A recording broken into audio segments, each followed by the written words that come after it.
What's up, Scars of Honor community, and welcome back to Developer Diaries. In today's episode, we are revisiting the character art of Scars of Honor. Our character artist, Giorgia has some amazing things to share with you guys.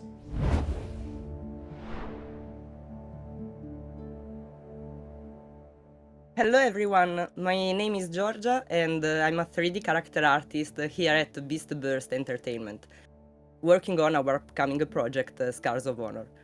Before joining this wonderful team, I worked as a freelancer for about 5 years, participating in different video game projects and modeling characters and creatures.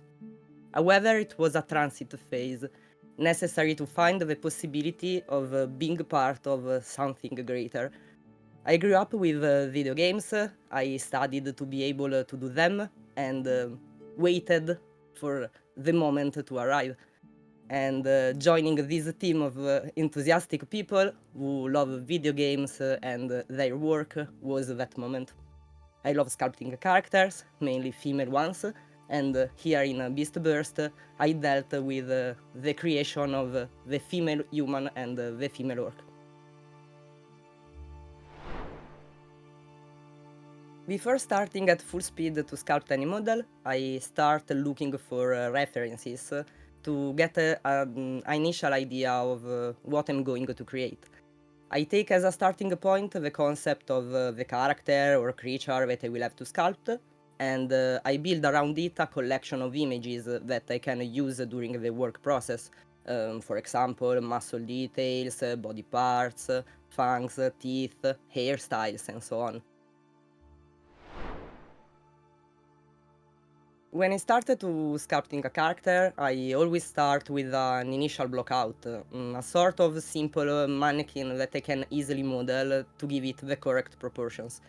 I always try to have an overview of the model without immediately focusing on something in particular.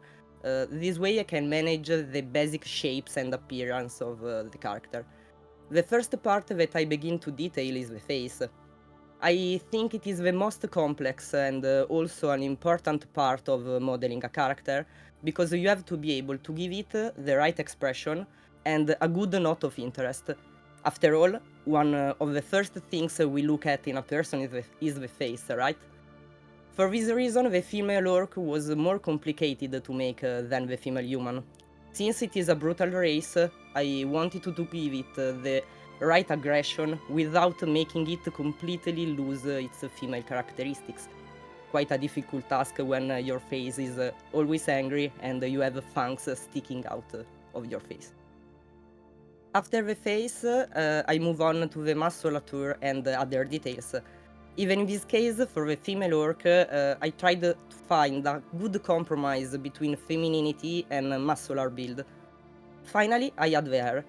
Then I move on to make the customizable parts. During the sculpting process, there are discussions with the team to get feedback, ideas and suggestions to bring the level of the model to the best we can. In Scars of Honor, customization is possible to give a personal look to your character. Female characters, for example, will have different styles of hair, eyebrows and earrings to choose from. Making these parts is really fun because it allows me to give a new look to the character and see how it could look with long, short or unique hair. It makes me feel like a hairstylist. Each race has a different hairstyle, linked to its appearance, its traditions and its way of life. Hairstyles are not shared between races. The same goes for earrings, which will be characteristic of the race who wears them. I would like to tell you many other things, but I can assure you that you will see them as soon as possible. Thank you for letting me be a part of this Dev Diary series.